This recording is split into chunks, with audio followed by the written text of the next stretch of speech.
Hello అండి, అందరికీ నమస్తే. ఈరోజు వీడియో కొరమేను చేపల పులుసు అండి. ఇది మట్టి సెట్లో వండుకుంటే చాలా బాగుంటుందండి. ముందుగా ఆయిల్ వేసుకోవాలండి. నేను ఇది నువ్వుల నూనె వేసానండి. తాగిన తర్వాత ఉల్లిపాయ పచ్చిమిర్చి వేసుకొని వేయించుకోవాలండి. ఇది కొంచెం మెత్తబడేదాకా ఉంచుకోవాలండి. చూసారా నేను ఎలాంటి సెట్ పెట్టాను?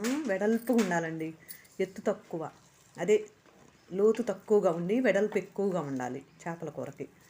అలాంటి గిన్నె పెట్టుకుంటే గిన్నె అయినా సెట్ అయినా ఏదైనా సరే బాగుంటుందండి. ముక్కలు ఒకదాని మీద ఒకటి పడిపోకుండా పక్క పక్కనే ఉంటాయి. ఈ ఉల్లిపాయ పచ్చిమిర్చి వేగిన తర్వాత కొంచెం అల్లం చిన్నులపాయ పేస్ట్ వేసానండి.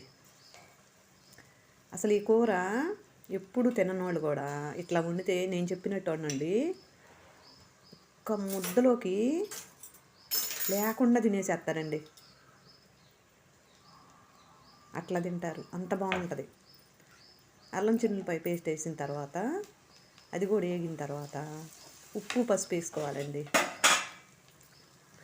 ఉప్పు పసుపు కారం వేసుకున్న తర్వాత ఏమండి, ఈ చేపల కూరని రాత్రిపూట మా అమ్మమ్మ వాళ్ళు సాయంత్రం పూట వండుతారండి.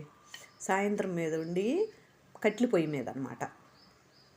ఒక ఉడుకు రానిచ్చి ఇంకా మంట తీసేసేస్తారండి. ఆ నుప్పుల మీదే నుప్పులు సెగన వదిలేసేస్తారు. పొద్దున్నే ఉంటుందండి ఆ రోజు తింటుంటే తెల్లారి అంత బాగుంటుందండి. ఇప్పుడు చింతపండు పులుసు కూడా పోసేసుకొని కావాల్సిన వరకు ఇది చేప ముక్కలు వేసిన తర్వాత ఇక గంటితో తిప్పకూడదండి, సట్టినే తిప్పుకుంటూ ఉండాలి. ఇదిగోండి, చూసారా ఎంత తెల్లగా ఉన్నాయో? శుభ్రంగా కడుక్కొని ఉప్పేసి ఒకసారి నిమ్మకాయ రసం పిండి ఇంకోసారి కడుక్కోవాలండి చేపలని. అప్పుడే నీసు వాసన రాకుండా ఉంటుంది. ఆ చేపలు కూడా వేసిన తర్వాత శుభ్రంగా ఉడికించుకోవాలండి. బాగా ఇప్పుడేనండి తిప్పేది, వేయంగానే తిప్పొచ్చు, ఇంకా తర్వాత గంటి పెట్టడానికి లేదు.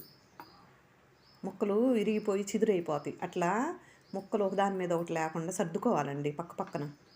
వెడల్పు గిన్నె కదా, అట్లా పక్క పక్కనే సర్దుకొని చక్కగా ఉడికించుకోవాలండి. చూసారా, అది దగ్గరకు వచ్చింది, చిక్కగా అయిపోయింది. ఇప్పుడు కొత్తిమీర వేసుకోవాలండి. కొత్తిమీర నేను ఎక్కువ వేస్తానండి. అదిగోండి అట్లా తిప్పుకోవాలి. ఎందుకంటే చేపల కూర అంటే నూనె ఉప్పు కారం చింతపండు అన్నీ ఎక్కువ పడతాయండి. సాయంత్రానికి బాగా గొంతులో మంట గ్యాస్ వచ్చేసిద్ది, అందుకని ఎక్కువ వేస్తానండి నేను. చూసారా, ఇట్లా వండి పెట్టండి, ఎప్పుడు తిన్నోళ్ళు కూడా తింటారండి. ఈ వీడియో నచ్చితే లైక్ చేయండి, షేర్ చేయండి. థ్యాంక్ యూ అండి.